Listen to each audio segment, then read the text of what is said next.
नमस्कार दोस्तों, स्वागत है आपका मेरे YouTube चैनल पे। तो आज आपके लिए देखिए फिर से लेकर के आ गया हूँ लेटेस्ट गवर्नमेंट जॉब से रिलेटेड अपडेट।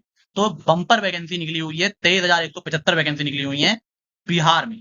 और ये इंटर लेवल रिक्रूटमेंट है 2025 का, जिसमें अगर आपने इंटर पास किया है तो आप इसके लिए जो है अप्लाई कर सकते हैं। और एकदम बम्पर वैकेंसी आप देख सकते हैं, 23,175 वैकेंसी है, तो आप ये मौका बिल्कुल भी चूकिएगा मत। तो आइए अब इसके बारे में पूरी डिटेल जो है जान लेते हैं। तो देखिए, सबसे पहले की हाईलाइट जान लेते हैं। तो देखिए, ये रिक्रूटमेंट मतलब जिसके द्वारा निकाला गया है वो है बिहार स्टाफ सिलेक्शन कमीशन, जिसको आप लोग अच्छे से जानते हैं, पीडब्ल्यूएससी, बिहार स्टाफ सिलेक्शन कमीशन के द्वारा जो है ये रिक्रूटमेंट निकाला गया है। एग्जाम का नेम है second inter level combined competitive examination 2025 है। तो देखिए, इंटर लेवल का है, इसमें इंटर पास मांगा गया है। पोस्ट देखिए, इसमें अलग अलग बहुत सारी पोस्ट है, जैसे लोअर डिवीजन क्लर्क की पोस्ट है, पंचायत सेक्रेटरी की पोस्ट है, फिलारिया इंस्पेक्टर की पोस्ट है, असिस्टेंट इंस्ट्रक्टर की पोस्ट है, रेवेन्यू स्टाफ आदि की जो है इसमें पोस्ट है। टोटल पोस्ट है 23,175 है। ठीक है। सैलरी पे स्केल देखिए, इसमें पे लेवल 2 का आपको सैलरी रहेगी, लेवल 3 की रहेगी और लेवल 4 की। तो पे लेवल 2, लेवल 3 और लेवल 4 की जो है आपको इसमें सैलरी मिलने वाली है। जॉब लोकेशन जाहिर सी बात है, जब बिहार की वैकेंसी है तो इसमें जॉब लोकेशन आपकी बिहार रहेगी। और देखिए, एप्लीकेशन जो है इसके वो 15 अक्टूबर से स्टार्ट होंगे, यानी कि दीपावली से पहले पहले इसके एप्लीकेशन स्टार्ट हो जाएंगे। फिर आप आराम से दीपावली मना के इसकी आराम से तैयारी कर लीजिएगा और उसके बाद फिर इसका एग्जाम होगा। 27 नवंबर तक जो है ये फॉर्म जो है भरे जाएंगे। ठीक है। एप्लीकेशन मोड फॉर्म भरने का जो है वो ऑनलाइन रहने वाला है। ठीक है। तो ये 15 अक्टूबर की डेट आप अपने कैलेंडर में मार्क कर लीजिए और 27 नवंबर लास्ट डेट है। और अगर आप मार्क नहीं करना चाहते हैं तो हमारा टेलीग्राम चैनल, जिसकी लिंक आपको डिस्क्रिप्शन में मिल जाएगी, उसको ज्वाइन कर लीजिए। उसमें हम आपको जो है रिमाइंडर करवाते रहते हैं कि ये वैकेंसी जैसे खत्म होने वाली है तो उसके एक हफ्ते पहले जब उसकी लास्ट डेट होती है आपको रिमाइंडर दे दिया जाता है कि आप कोई भी वैकेंसी चूक ना जाए। अब उसके बाद देखिए, हम इसका ब्रेकडाउन कर लेते हैं। तो देखिए, टोटल वैकेंसी मैंने आपको बता दी 23,175 है। तो सबसे ज्यादा वैकेंसी लोअर डिवीजन क्लर्क की है, अलग अलग डिपार्टमेंट में। ये कितनी है? 10,000 से ज्यादा है। 10,000 से ज्यादा वैकेंसी है। फिर उसके बाद दूसरे नंबर पे सबसे ज्यादा वैकेंसी जो है वो आपकी है पंचायत सेक्रेटरी की, जो कि 3532 है। और फिर रेवेन्यू स्टाफ की 3559 है। इन दोनों की लगभग बराबर वैकेंसी है। और भी ज्यादा वैकेंसी होगी, ये 10, 3.5 और 3.5, तो ये 17,000 वैकेंसी ही टोटल मिला करके अब तक हुई है। बाकी की जो वैकेंसी यहाँ पे क्योंकि 23,175 है, तो देखिए वो आप 94 डिफरेंट पोस्ट जो है अलग अलग, उनके लिए यहाँ पे 94 अलग अलग पोस्ट है, उनके लिए वैकेंसी है। तो ये आप ऑफिशियल नोटिफिकेशन में जो है दिया हुआ है। यहाँ पे मैंने आपको एक ओवरव्यू बता दिया है कि किन किन पोस्टों के लिए सबसे ज्यादा वैकेंसी है। तो लोअर डिवीजन क्लर्क के लिए 10,000 से ज्यादा है, पंचायत सेक्रेटरी के लिए 3500 से ज्यादा है और रेवेन्यू स्टाफ के लिए भी 3500 से ज्यादा है। तो ये हो गया आपका वैकेंसी का ब्रेकडाउन। अब उसके बाद जान लेते हैं इसका सबसे जरूरी जो चीज है वो है एलिजिबिलिटी क्राइटेरिया। तो एलिजिबिलिटी क्राइटेरिया में दो चीज आती हैं, एक तो आपका एजुकेशन क्वालिफिकेशन और दूसरा आपका आता है एज लिमिट। तो पहले हम एजुकेशन क्वालिफिकेशन के बारे में जान लेते हैं। तो देखिए, इसमें आपको केवल 12th पास होना चाहिए। देखिए लिखा है कैंडिडेट मस्ट हैव पास 10+2, यानी आपको इंटरमीडिएट जो है वो पास होना चाहिए। ठीक है। और वो भी कब तक? 27 नवंबर 2025, जो कि क्लोजिंग डेट है किसकी? एप्लीकेशन की। तो ये आप ध्यान रखिएगा, आपको इंटर पास होना चाहिए। 27 नवंबर 2025 तक आपके पास इंटर की मार्कशीट रिजल्ट होना चाहिए, तो आप इसको अप्लाई कर सकते हैं, भर सकते हैं। दूसरा देखिए, अब मैंने इसको हाईलाइट कर दिया है कि कुछ पोस्ट हैं जिसमें आपको कंप्यूटर ऑपरेशन की नॉलेज मांगी गई है, वर्ड प्रोसेसिंग की नॉलेज मांगी गई है और टाइपिंग हिंदी और इंग्लिश की नॉलेज भी मांगी गई है कुछ पोस्टों में। और जैसे कि कुछ पोस्ट हैं, जैसे कि पंचायत सेक्रेटरी की हो गई, या इसमें आपको एमएस ऑफिस की नॉलेज जो है वो भी मांगी गई है। तो कुछ पोस्टों में ये दूसरी चीज जो है मैंने हाईलाइट करी है येलो से, ये भी मांगी गई है। और जैसे जूनियर रीजनल इन्वेस्टिगेटर की जो पोस्ट है, इसमें आपको इंटरमीडिएट तो पास होना चाहिए, लेकिन आपके पास at least one of the subject, मतलब इंटर में आपके पास इन सब्जेक्ट में से कौन कौन से? मैथ, इकोनॉमिक्स और स्टैटिस्टिक्स में से, मैथमेटिक्स, इकोनॉमिक्स और स्टैटिस्टिक्स में से कोई एक सब्जेक्ट जो है वो सब्जेक्ट के तौर पर इंटर में होना चाहिए। तब आप जो है वो जूनियर रीजनल इन्वेस्टिगेटर की पोस्ट के लिए अप्लाई कर सकते हैं। तो ये कुछ जो अलग से मतलब जो मांगा गया है कुछ पोस्टों के लिए, वो भी मैंने आपको बता दिया। और ऐसे ही देखिए, लाइव स्टॉक असिस्टेंट की जो पोस्ट है उसमें आपको इंटरमीडिएट पास होना चाहिए, वो भी बायोलॉजी आपके सब्जेक्ट में होना चाहिए। ठीक है। तो अगर आपको लाइव स्टॉक असिस्टेंट पोस्ट के लिए अप्लाई करना है तो बायोलॉजी आपके इंटर में होनी चाहिए। तो देखिए, मैंने अलग अलग वैकेंसी के जो जो अलग अलग क्वालिफिकेशन, जो टेक्निकल क्वालिफिकेशन मांगी गई है, वो भी मैंने आपको यहाँ पर हाईलाइट करके अच्छे से बता दिया है। तो आप चाहें तो अब इसका स्क्रीनशॉट ले सकते हैं। ठीक है। और बाकी अधिकतर वैकेंसी के लिए खाली आपको 10+2 यानी कि इंटर पास होना जरूरी है बस। तो अब दूसरी जो चीज होती है वो है एज लिमिट। तो अब आइए एज लिमिट के बारे में अच्छे से जान लेते हैं। तो देखिए, एज लिमिट जो है वो आपकी 1 अगस्त 2025 से कैलकुलेट की जाएगी। फॉर्म बनना कब से शुरू होगा? 15 अक्टूबर से 27 नवंबर तक फॉर्म चलेंगे, लेकिन एज लिमिट जो है आपकी 1 अगस्त 2025 जो है उससे कैलकुलेट की जाएगी। तो आप ये याद रखिएगा। और इसमें मिनिमम एज आपकी 18 साल होनी चाहिए। मैक्सिमम एज देखिए, अनरिजर्व के जो मेल है उनके लिए 37 साल है, अनरिजर्व की फीमेल कैटेगरी के लिए 40 साल, बैकवर्ड क्लास और एक्सट्रीमली बैकवर्ड क्लासेस मेल और फीमेल दोनों के लिए 40 साल है मैक्सिमम एज लिमिट। और SC/ST के मेल और फीमेल के लिए 42 साल है। देखिए, गवर्नमेंट एम्प्लॉइज जो कि गवर्नमेंट एम्प्लॉय हैं बिहार सरकार के, जिन्होंने 3 साल अपनी रेगुलर सर्विस के कर लिए हैं, उनको 5 साल का यहाँ पर एज रिलैक्सेशन दिया जाएगा। ठीक है। और जो पर्सन विद डिसेबिलिटीज हैं उनको जो है 10 साल का यहाँ पर एज रिलैक्सेशन दिया जाएगा। तो ये हो गया एज रिलैक्सेशन के बारे में। चलिए अब जो है फाइनेंशियल बेनिफिट जान लीजिए कि क्या सैलरी वगैरह लेने जा रही है। तो देखिए इसमें आपकी जो सैलरी रहेगी वो काफी अच्छी रहेगी। जैसे इसमें 19,900 पर मंथ लेवल 2 में अगर आपका होता है, तो लेवल 3 में होता है तो 21,700 पर मंथ, और अगर लेवल 4 में होता है तो 25,500 रुपए आपकी पर मंथ सैलरी रहेगी। ये आपका बेसिक पे है, इनिशियल बेसिक पे। देखिए इनिशियल बेसिक पे है।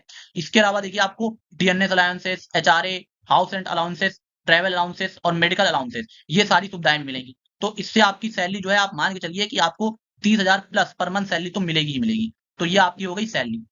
अब सबसे जरूरी चीज की इसका एग्जाम पैटर्न वगैरह क्या रहने वाला है, तो आइए अब इसको अच्छे से जान लेते हैं। तो देखिए ये जो BSSC inter level recruitment multi stage process है, ठीक है। मल्टी स्टेज क्या, 2 स्टेज प्रोसेस है। तो देखिए इसमें सबसे पहले आपका preliminary computer based test CBT होगा। ये एक ऑब्जेक्टिव टाइप टेस्ट होगा। इसमें देखिए अब ये ध्यान समझ लीजिए, इसमें टोटल 150 क्वेश्चन आएंगे, 600 मार्क्स के होंगे, और आपको इसमें जो समय मिलेगा वो 2 घंटे 15 मिनट का समय मिलेगा। तो 150 क्वेश्चन 600 मार्क्स के होंगे और आपको 2 घंटे 15 मिनट का समय मिलेगा, यानी कि 2 घंटे में 120 मिनट होगा और 15 मिनट और, यानी कि 135 मिनट का आपको टोटल समय मिलेगा 150 क्वेश्चन करने के लिए। जिसमें जनरल स्टडीज में वही जो हिस्ट्री, ज्योग्राफी, करंट अफेयर वगैरह सब्जेक्ट होते हैं उनसे, जनरल साइंस में वही फिजिक्स, केमिस्ट्री, बायोलॉजी और मैथमेटिक्स से जो क्वेश्चन है वो पूछ जाएंगे। इसके अलावा मेंटल एबिलिटी टेस्ट में कॉम्प्रिहेंसिव, लॉजिकल, रीजनिंग से क्वेश्चन आपके पूछ जाएंगे। मतलब जो आप लगभग हर सब्जेक्ट के लिए पढ़ते हैं वही आपको इसमें पढ़ना है। जनरल स्टडीज से, मैथ से, साइंस से और रीजनिंग से और इंग्लिश में कॉम्प्रिहेंशन वगैरह से क्वेश्चन आपके पूछे जाएंगे। अब देखिए ये 150 क्वेश्चन 600 मार्क्स के कैसे होगा, तो देखिए इसमें 4 मार्क्स जो है वो, अगर आप एक क्वेश्चन सही करेंगे तो आपको 4 मार्क्स मिलेगा एवरी करेक्ट आंसर के लिए, और इसमें 1 मार्क की नेगेटिव मार्किंग भी है। अगर आप कोई आंसर गलत कर देते हैं तो 1 मार्क आपका जो है काट लिया जाएगा। तो यानी कि आप कह सकते हैं कि इसमें 1/4 की नेगेटिव मार्किंग है, 1/4 की जो है इसमें नेगेटिव मार्किंग है।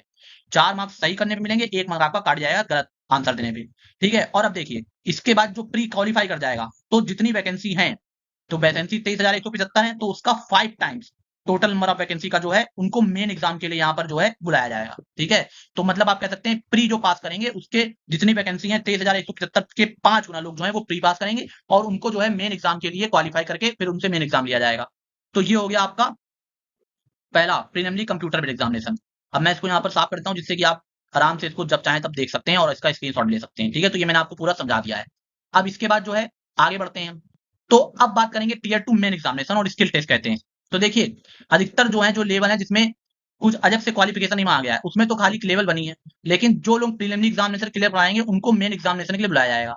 मेन एग्जामिनेशन में क्या होगा, देखिए पहले तो भैया आप समझ लीजिए कि मेन एग्जामिनेशन उन्हीं का होगा जिनमें कोई स्पेसिफिक स्किल मांगी है। ये देखिए यहाँ लिखा है, अगर कोई स्पेसिफिक स्किल के पोस्ट के लिए आपने अप्लाई किया है तो ही आपका जो है मेन एग्जामिनेशन होगा, जिसमें आपका स्किल टेस्ट होगा, ठीक है। स्किल टेस्ट में क्या हो सकता है, आपका टाइपिंग टेस्ट होगा हिंदी और इंग्लिश का, जिस भी हिसाब से आपने अप्लाई किया होगा, या फिर आपका बेसिक कंप्यूटर प्रोफिशिएंसी जिसमें वर्ड प्रोसेसिंग हो गया, एमएस ऑफिस हो गया, इनका टेस्ट होगा, depending on the post requirement. The detail for this will be shared after the preliminary examiner. देखिए इसमें देखिए नोटिफिकेशन में लिखा है कि इसकी जो डिटेल्स हैं वो प्री एग्जाम के बाद शेयर की जाएंगी। तो आप ना प्री में पूरा फोकस डालिए अभी, जो कि 600 नंबर का है, इसलिए आपको 2 घंटे 15 मिनट का समय मिलेगा, 150 क्वेश्चन होंगे, ठीक है। नेगेटिव मार्किंग होगी 1 मार्क्स की और 4 नंबर मिलेंगे सही क्वेश्चन में, उस पर आप फोकस करिए।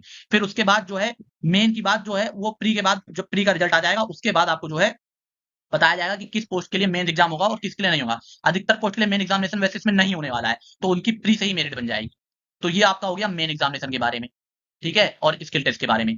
अब जो डेट्स आपको रिमेंबर रखनी है वो आप याद रखिए, 15 अक्टूबर से फॉर्म भरे जाएंगे, 25 नवंबर लास्ट डेट है फी पेमेंट करने की। देखिए लास्ट डेट 25 नवंबर है यहाँ पे, और 27 नवंबर जो है लास्ट डेट है एप्लीकेशन फॉर्म भरने की। लेकिन 25 नवंबर को फी पेमेंट करिए तो 25 नवंबर तक ही आप मान के लिए आपको फॉर्म भरना है। अरे आप 15 अक्टूबर से जब शुरू होता है तो अक्टूबर में ही आप फॉर्म भर लीजिए। और अगर आप ये रिमाइंड नहीं रख पाते हैं तो हमारा टेलीग्राम चैनल जिसकी लिंक आपको डिस्क्रिप्शन में मिल जाएगी, उसको ज्वाइन कर लीजिए, हम आपको उसमें जो है रिमाइंड कराते रहते हैं। अब आगे बढ़ते हैं। तो देखिए ये मैंने दे दिया है यहाँ पे क्या क्या डॉक्यूमेंट आपको चलेंगे, और देखिए जिसमें लिखा है इफ अप्लीकेबल, तो अगर आप उस पोस्ट के लिए अप्लाई कर रहे हैं उसमें मांगा गया है तो ही आप लगाइएगा, वरना कोई जरूरत नहीं है। जैसे अगर मान लीजिए आप ईडब्ल्यूएस सर्टिफिकेट, अगर आप ईडब्ल्यूएस का रिजर्वेशन चाहते हैं तो अप्लीकेबल होगा। इसीलिए कास्ट सर्टिफिकेट अगर आप एससी एसटी ओबीसी आईबीसी हैं तो अप्लीकेबल होगा, ठीक है। तो ये आपके पास डॉक्यूमेंट्स होने चाहिए। उसके बाद ये पूरा यहाँ पर लिखा हुआ है कि कैसे आप अप्लाई कर सकते हैं, ठीक है। ऑफिशियल वेबसाइट पे जाकर के second under level combined competitive examination का लिंक मिलेगा, वहां पर जाके अप्लाई ऑनलाइन पे क्लिक करके आप अप्लाई कर सकते हैं। इसका लिंक मैं आपको अपने वीडियो के डिस्क्रिप्शन में भी दे दूंगा। और आप जो है अभी लेकिन जाएंगे तो अभी तो उसमें मिलेगा नहीं, क्योंकि 15 अक्टूबर से फॉर्म स्टार्ट हो रहे हैं। तो 15 अक्टूबर को आप जाकर के वीडियो में आकर के जो अप्लाई ऑनलाइन की लिंक मैं दूंगा उस पर क्लिक करिएगा, तो आप डायरेक्ट जाकर के फॉर्म भर सकेंगे। और देखिए अब इसकी फॉर्म भरना है तो फीस की बात कर लेते हैं। फीस केवल 100 रुपए लगने वाली है इसकी, सभी कैटेगरी के, कोई भी कैटेगरी से आप हो 100 रुपए फीस है। इसके अलावा एक प्रोसेसिंग चार्जेस और सर्विस टैक्स जो है वो भी आपसे लिए जाएंगे, जो कि कैंडिडेट के द्वारा जो है वो भरने होंगे। ठीक है, तो 100 रुपए ये और इसके अलावा सर्विस टैक्स और प्रोसेसिंग चार्ज लिया जाएगा। 100 रुपए आपकी यहाँ पे फीस हो गई। अब देखिए, ये मैंने अप्लाई ऑनलाइन का लिंक यहाँ पे दे दिया, www.onlinebssc.com पे अप्लाई कर सकते हैं। ये आपको लिंक जो है वो हमारे डिस्क्रिप्शन में मिल जाएगा। उसके अलावा देखिए, हमारा एक टेलीग्राम चैनल है जिसमें हम आपको रिमाइंडर कराते रहते हैं और फ्री पीडीएफ नोट्स वगैरह जो कि आपके लिए जरूरी है वो भी जहां तक हमसे हो पाता है हम उपलब्ध कराते रहते हैं। तो उसके लिए आप हमारा जो टेलीग्राम चैनल है उसकी लिंक भी आपको डिस्क्रिप्शन में मिल जाएगी, तो उसको भी आप ज्वाइन कर सकते हैं। मैंने यहाँ पर लिंक भी दिया है। और देखिए, इतनी मेहनत लगती है इस तरह की वीडियो आप तक ले आने में, तो आपसे रिक्वेस्ट रहेगी कि अगर आपको वीडियो हमारा पसंद आ रहा हो तो उसको आप लाइक करें। ठीक है, और इस जानकारी को अपने दोस्तों के साथ भी साझा करिए ताकि वो भी इसका फायदा उठा सकें, और चैनल को सब्सक्राइब जरूर कीजिएगा। तो बहुत बहुत धन्यवाद आपका।